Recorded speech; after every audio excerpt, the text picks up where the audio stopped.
Hey everybody, welcome back. We're going to be talking about something today that I know a lot of you have been wondering about, and that is the economics of printer ink. Mm. Yeah, right. We all use it or used to use it. Yeah. And it always seems so expensive and maybe a little bit shady even. Oh, yeah.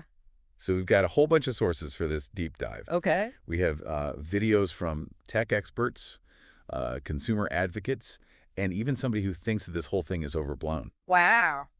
So we're gonna try to cover all of that, and hopefully by the end of this, you'll have a much better grasp on how the industry works and maybe some ideas for your own printing needs. That's a good goal. I think a lot of people are really frustrated with printer ink and how it's priced and why it seems so expensive. Totally. But before we get into all of that, Right. I think it's helpful to sort of set the stage with a classic business model that sort of explains some of this, and that is the razor and blades model. The razor and blades model. Have you heard of that? Yeah. Yeah. So you're saying it's like you buy the razor cheap, You're right. but then the replacement blades get you every time. Exactly. So Yeah. you get the handle for a really good price, or sometimes they'll even give them away. Yeah. But then you're locked into buying their blades, Oh, and man. and the blades are where they make all the profit. That's smart. And it's not just razors. You think about coffee pods. Oh, yeah. The machines are relatively inexpensive, Right. but then the pods themselves, They got to buy their pods. yeah, you're locked into that ecosystem. Yeah. Or even, think back to the old inkjet printers from the 90s. Yeah. The printers themselves were relatively inexpensive, Right. but the ink cartridges, Oh, they got you there. yeah, they got you there. So So. you're saying that the printer companies are kind of using the same playbook? In many ways, yes. The My Code video we have here highlights this really well. Okay. There's a guy, he goes to the store and he finds a basic printer for like $12. Wow. And he's like shocked because he's like, this is barely Right. more than a single ink cartridge. Really? Yeah, Yeah. and it really kind of highlights how companies can afford to sell printers at a loss, Mm. sometimes even intentionally, Wow. to gain that market share. It's like they're playing the long game. Yeah, they're banking on you coming back and buying their pricey ink down the line. That's crazy. Yeah. So, okay, they're selling us the printers cheap and then charging us an arm and a leg for the ink. Right. But how do we know how much it actually costs to produce that ink? Yeah. Like, what's the real story there? That's a great question, and it's a really tough one to answer because Okay. unfortunately it's really difficult to find reliable data on ink production costs. Mhm. Companies are understandably, secretive about their profit margins. I guess so. But, the My Code video also mentions this ex-employee from one of the big printer companies Oh, right. who claims to have seen internal documents Yeah. showing that a cartridge that they were selling for $60 only cost 23 cents to manufacture. What, 23 cents for a $60 cartridge? Yeah, no, it's pretty shocking. That's crazy. But, obviously we have to take that with a grain of salt. Of course. It's just one person's claim, and we don't have access to those documents ourselves. Right. But even if we take it with a grain of salt, it raises some important questions about the markup on these cartridges. For sure. We know there are R&D costs, there are distribution costs, but Yeah. a price gap like that suggests a pretty deliberate pricing strategy Yeah. tied to that razor and blades model we talked about. It just makes you wonder. Okay, Yeah. so the actual production cost of the ink is a bit of a mystery. Yeah, it's a bit of a black box. But what about those low ink warnings? Oh, yeah. You get those pop-ups on your computer and it says your ink is low. Right. And then you look at the cartridge and it seems like it's still full. Yeah, and you're like, what's going on here? Yeah, exactly. Well, both My Code and the Show videos talk about this, and it turns out that a lot of printers Okay. rely on page counters, not actual ink sensors. So it's not actually measuring the ink level. It's just going by how many pages you've printed. Exactly. So after a certain number of pages, bam, you get the alert, regardless of how much ink is actually left. That's so frustrating. It is. It's really frustrating. Like they're trying to trick us It feels very manipulative. into buying more ink. Yeah, it feels like they're trying to get you to buy more ink before you actually need it. Totally. And has this gotten them in any trouble? I mean, is this even legal? Well, it has led to some legal trouble. Okay. HP and Epson, for example, they've faced class action lawsuits Oh, wow. over these misleading ink level warnings. So are those lawsuits actually changing anything? That's a good question. Or is it just a slap on the wrist for these companies? It's hard to say. Some settlements have been reached, Right. but it's tough to know how much these legal actions are actually impacting their practices. Right. It really raises a bigger question about Yeah, consumer protection and corporate responsibility. for sure. Are these companies Yeah. being held accountable for their actions? Okay, so we've got the ink level warnings, which are misleading. Yeah. But surely printing in black and white only uses the black cartridge, right? Well, that's where things get even more interesting. I don't know. The F-stoppers video shows that printing in black and white often uses color inks as well. Wait a minute. So even when I'm choosing black and white on my printer, Right. my color cartridges are being drained. It can happen. Yeah. And what's even more interesting is that, Oh, this is a scam. well, they argue in the video that there's no discernible difference in quality between using just black ink and using a combination of inks. So why are they doing that? Right. It's a great question. It seems so wasteful. It does seem wasteful, and it raises questions. Is Yeah. this a technical necessity, or is it another tactic to deplete those color cartridges faster and push you to buy more? It feels like a conspiracy. It does feel a little bit like a conspiracy. And then there are those claims about firmware updates, Oh, yeah. flocking compatible cartridges. Right. That's another thing that the My Code video dives into. Okay. And apparently companies like HP and Epson Uh-huh.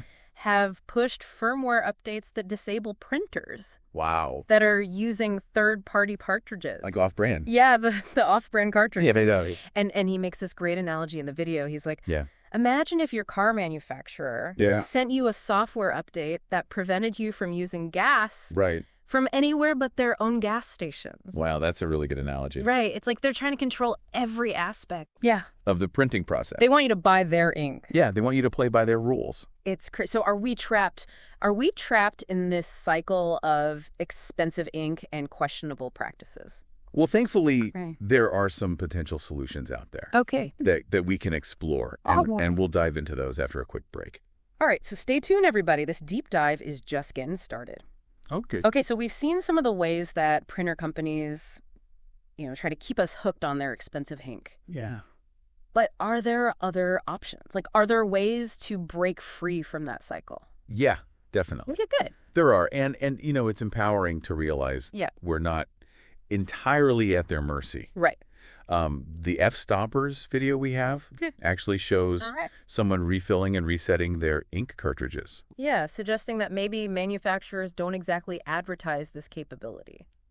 Interesting. Yeah, it's like a little secret. So refilling cartridges that can really, significantly reduce printing costs, right? Absolutely. It can save you a ton of money. Oh, okay. And it's a more sustainable option, too. Right. You're not throwing away Exactly. those cartridges. You're reducing waste. You're reusing something. It's good for the environment and good for your wallet. Exactly. It's a win-win. Okay, so refilling cartridges is one option. Right. What about those ink tank printers? Ah, yes, ink tank printer. Yeah, have you heard of those? Yeah, those are becoming increasingly popular. Okay. And for good reason. Yeah. The Epson EcoTank, for example, Yeah. uses these large refillable ink reservoirs. Oh, wow. And they promise a dramatically lower cost per page. Like how much lower are we talking? Oh, you can save a significant amount of money, Wow. especially if you do a lot of printing. Okay, so that sounds almost too good to be true. Are there any downsides to those? There are always trade-offs. Okay. Right. No solution is perfect. Right. So some users have reported issues with print head clogging, Okay. which can be a hassle to fix. Yeah. And unlike cartridge printers, Right. you don't get a fresh print head with every ink change. Oh, okay. So that's something to consider. Yeah, it's something to keep in mind. But it's still a pretty good option. It can be, yeah, especially for people who print a lot. Yeah, and it seems like it'd be a lot better for the environment too. Oh, absolutely. We've been talking about all these cartridges Yeah. ending up in landfills. It's a huge problem. Yeah, and I just keep thinking about, all that plastic, Right. all those electronics. And the ink itself? Yeah, it can't be good for the planet. No, it's definitely not ideal. So what can we do to be more responsible? Well, first and foremost, Okay. reduce printing whenever possible. That's a good point. Do you really need a hard copy? Yeah. Or can you get by with a digital version? Sometimes I just like to have the paper. I know, I get it, but But you're right. I could probably cut back. yeah, just something to think about For sure. before you hit that print button. Okay, so reduce printing, but for those times when you absolutely have to print, what are our options? Well, recycling is key. Okay. A lot of manufacturers have recycling programs for their cartridges. Oh, really? Yeah, so be sure to take advantage of those. Okay. It's a simple step, Yeah.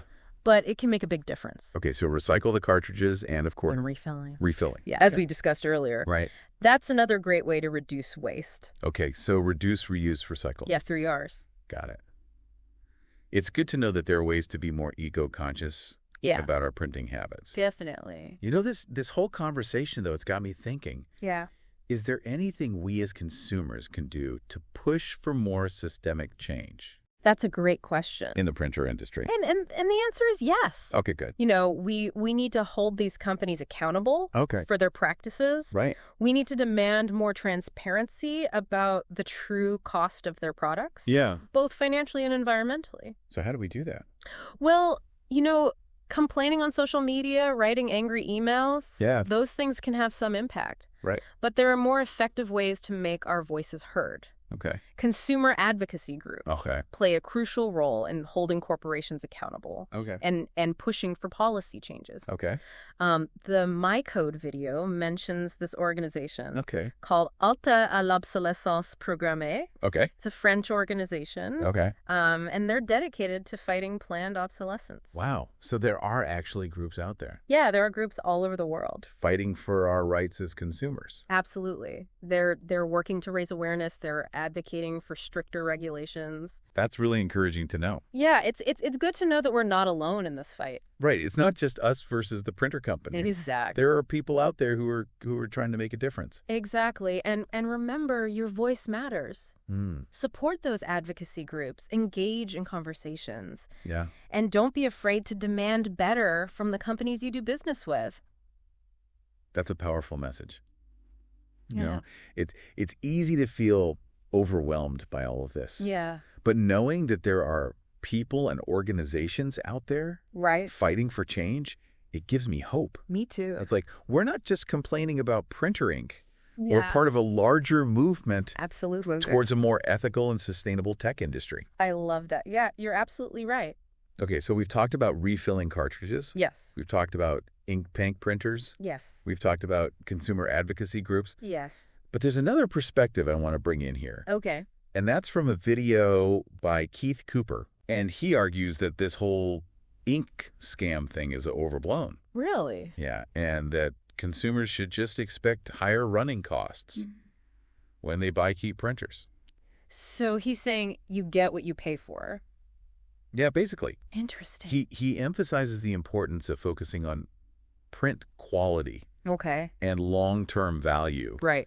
over the cheapest initial purchase price. I mean, that makes sense. If Yeah. you're only printing occasionally, Yeah, maybe a cheap printer is fine. right. But if you rely on your printer for work or Right. creative projects, Yeah. investing in a more robust model, Yeah, even if it's more expensive up front, right. could save you money and headaches in the long run. That's a really good point. It's about making informed decisions Yeah. based on your needs and your priorities. Yeah, it's not just about demonizing printer companies. Right. It's about being savvy consumers Exactly. and making smart choices. I like that. But even with those choices, Yeah. there's still that nagging feeling. You know what you mean. They were being manipulated by these ink schemes. It's hard to shake that feeling. Yeah. So is there anything we can do to shift that power dynamic? Absolutely there is. And that's what we'll explore in the next part of our deep dive. Okay, stay tuned, everyone. All right, so we've talked about how printer companies, they use all these tactics like those misleading ink warnings and firmware updates to keep us on the hook for their pricey cartridges. Right. It's like they've built this whole system to keep us dependent on them. Exactly. Yeah. So is there anything we can do about it, or are we just stuck playing their game? Oh, no. We're not powerless. There are definitely things we can do as consumers to make a difference and shift that balance of power. Okay, so what can we do? Well, remember, at the end of the day, companies, they respond to consumer demand. So the more we educate ourselves Right. and make informed choices, the more pressure we put on them to change how they do things. So it's like voting with our wallets. Exactly. If enough people refuse to buy printers with those ridiculously expensive cartridges, or start exploring those alternatives like refilling or using compatible cartridges, manufacturers are going to have to take notice. It's like sending a message. Yeah, a big one. It's saying we're not going to accept the status quo anymore. It's like we have a collective bargaining chip. Right. The more of us who change the game, the more leverage we have. I like that. And what about just talking about this with other people? Oh, that's huge.